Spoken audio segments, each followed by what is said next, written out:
আসসালামু আলাইকুম সবাইকে।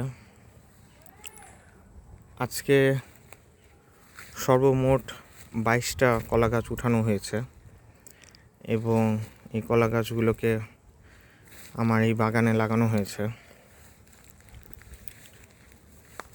তো এই বাগানটা যদিও ছায়া আছে এই বাগানটাতে, তারপর কলা গাছগুলোকে এমনভাবে লাগানো হয়েছে যে একটু হলেও যেন আলো পায়।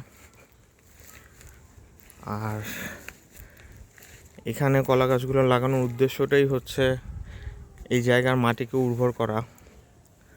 এখানের মাটিগুলোকে উর্বর করব বলেই এই কলা গাছগুলোকে লাগানো, কারণ এখানের মাটি অনেক শক্ত, যার জন্য এখানে কোনো কিছু হয় না। কিন্তু কলা গাছ থাকলে ওই জায়গার মাটিতে পানির আর্দ্রতা বাড়ে এবং মাটি উর্বর হয়, নরম হয়। তাই কলা গাছগুলোকে এখানে লাগানো। তো আলহামদুলিল্লাহ 22টা কলা গাছ লাগিয়েছি, ইনশাল্লাহ আরও লাগাবো ভবিষ্যতে।